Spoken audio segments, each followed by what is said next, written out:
I represent Carver County. This is one of the most important videos I've made, and one of the hardest. Frankly, it's been a very difficult decision to make whether I even wanted to do it. Less than a week ago, I was notified by the Board of Medical Practice in Minnesota that I was being investigated because of public statements I had made. They listed two allegations. They said I've been spreading misinformation in regards to the completion of death certificates on a news program, which happened to take place on April 7th. And you could find that one. It was with Chris Berg if you wanted to. And the other allegation was that I provided reckless advice in my willingness to compare COVID-19 and the flu. When I got this letter, I was ticked. And quite frankly, I leaned into the comfort and wisdom of my family to help them, let them talk me off the cliff.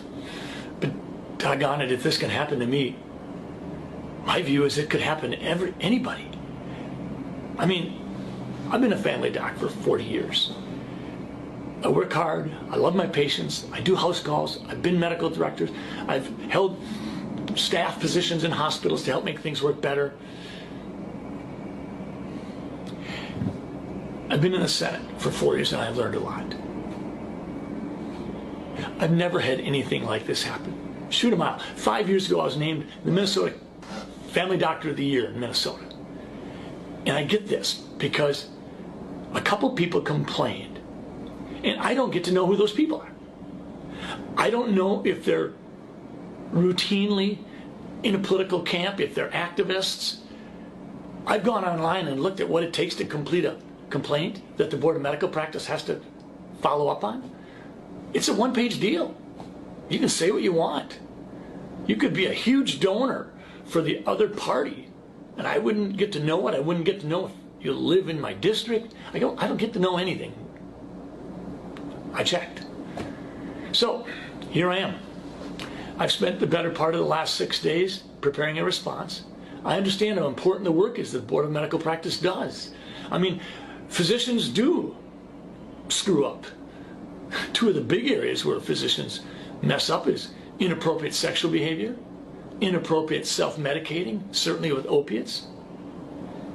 But this is an odd position for me to be in, and I am just stunned. But I should have seen it coming, because I saw the threats on social media. I've seen them for the last 2 or 3 months. I've seen them come from physicians. I've seen them come from people in all walk of life. They didn't agree with me. They didn't like it, that I was trying to provide some context for the flu, for COVID-19. We've had some 35, 40,000 cases of COVID-19 in Minnesota thus far. According to the Department of Health people, that might translate into 10 times that many. And if it does translate into 10 times that many, that's 350,000 cases. But in 2018, we had more than 500,000 Minnesotans with the flu. When I say that, am I recklessly giving you advice regarding COVID-19 and the flu? Dr. Anthony Fauci has come out and compared them all the time. Dr. Mike Osterholm has. In terms of the death certificates, on April 3rd, I got an email from the Department of Health that said very clearly that we should report COVID-19 on death certificates if it is assumed to have caused or contributed. Well, that's not how we do death certificates. The official ICD-10 coding for April 1st, 2020 through September 30th, 2020, during the time frame in question, says this: if the provider documents suspected, possible, probable, or inconclusive COVID-19, do not assign U07.1, which is COVID-19 disease. It says, assign a code explaining the reason for the encounter, such as fever, or a cough, or shortness of breath. That's what the official instructions say. So I get this on April 3rd. I end up inadvertently, sort of accidentally, running it up the flagpole with Chris Berg on April 7th. And what happens? The Department of Health, a few days later, comes out with a clarification. And then a few weeks later, they come out with another clarification. And I appreciate it. Fact of the matter is, I'm proud of the Department of Health in Minnesota for saying we are not going to list non-confirmed cases as deaths in Minnesota. We are going to put an asterisk by them, and we'll follow up on those later. But that's not what Pennsylvania was doing. That's why they had to subtract 200 patients from their COVID-19 death count. Colorado did the same thing. New York went the other direction. New York said, we're having more deaths in a certain period than we normally have, so those deaths must be COVID-19. We just didn't pick them up. So never mind the testing. We're adding 3,700 to our total, and oh, well, that does increase our total by 50%. So I'm in the position where I have to explain that I wasn't spreading misinformation. And I'm not being reckless when I talk about COVID-19 and influenza both being single-stranded RNA viruses that are respiratory in nature with similar symptoms and can be spread through particulate matter and aerosol transmission. I've got an 8-page document that I put together for the Board of Medical Practice, and let me be clear. They do important work, and I'm going to fully cooperate with them. I also have some 70 pages of attachments, and in the attachments, I've got the Pennsylvania Department of Health slashing their numbers by 201. I've got the Department of Health in Illinois, where one of the directors says that just because we put COVID-19 down on the death certificate as cause of death, that doesn't mean the patient died of COVID-19. She said that.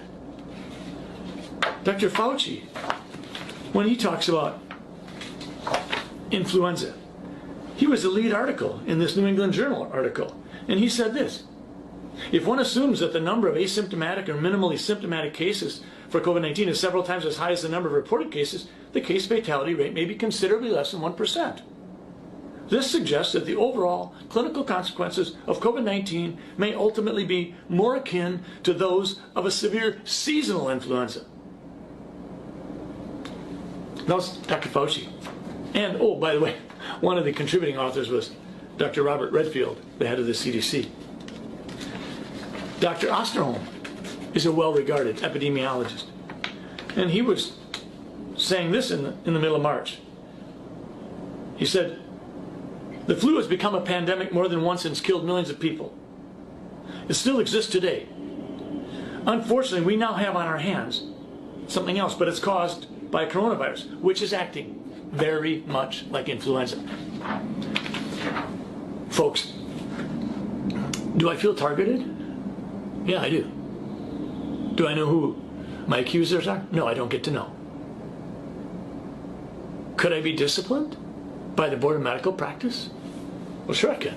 There's 2 allegations they're investigating.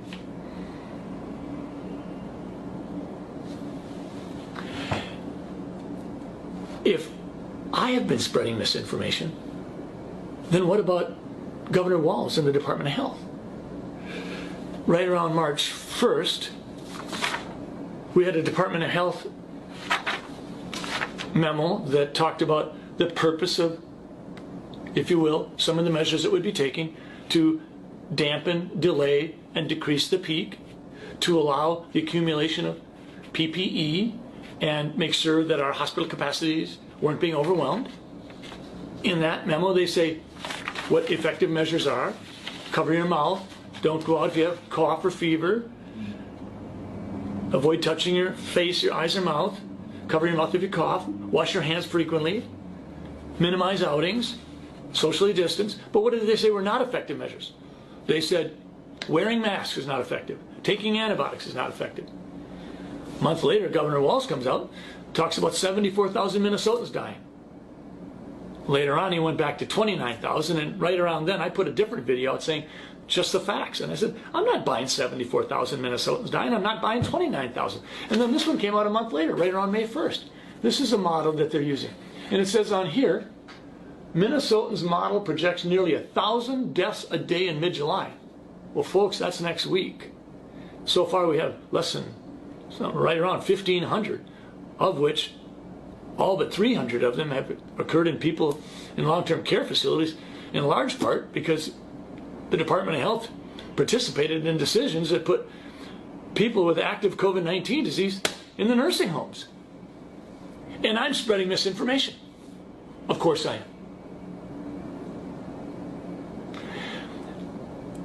I don't know what to tell you. I just know this is wrong. We're in a bad place. My wife asked me the other day, Scott, why did 911 pull us together as Americans so much? And why is COVID-19 breaking us apart? I think physicians are part to blame. Scientists are. We've become so darn political. Physicians and scientists in the past are supposed to be above the fray. They're not.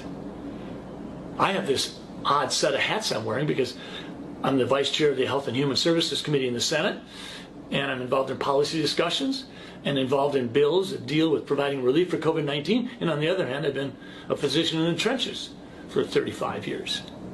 So I try to connect the dots.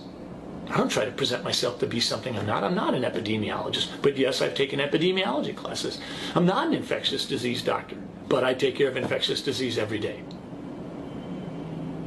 I just want to leave you with a couple of questions you could maybe ask yourself. Do we think it's okay for physicians to certify in death certificates that someone died of COVID-19, even if there was never a COVID-19 positive test obtained, even if there was never a COVID-19 test done, even if a COVID-19 test hadn't even been considered? And maybe the worst even if the family had no clue that the death certificate they received for their loved one was going to say COVID-19. What do we want to be doing there? In Minnesota, I think the Department of Health is taking care of business. Those are important questions. I'm sure there are naysayers out there that think that I'm getting exactly what I deserve. Fine. If it can happen to me, I think, frankly, that it could happen to anybody. It feels ugly. It feels like some of the people that disagree with me don't want to have a conversation. I've asked many of you to have conversations, and you've not been interested. So,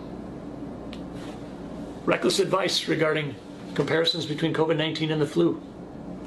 Spreading misinformation, because I cried foul when I received a memorandum from the Department of Health on April 3rd, which directed me to a CDC link, which says clearly that you could have a patient suffering from other medical problems, wheelchair bound, severe stroke within the preceding year or two, no COVID-19 test ever done or ordered,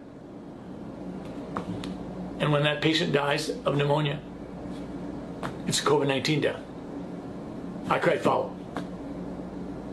And I'm grateful that the Department of Health a week later tried to clarify things, and a month later clarified it further. But I'll say it again. The official people who write the coding Bible in this country said, if the provider documents suspected, possible, probable, or inconclusive, do not assign COVID-19. Thanks for listening. We better all stay engaged. Thank you. Hi, Senator Scott Jensen. I represent Carver County. This is one of the most important videos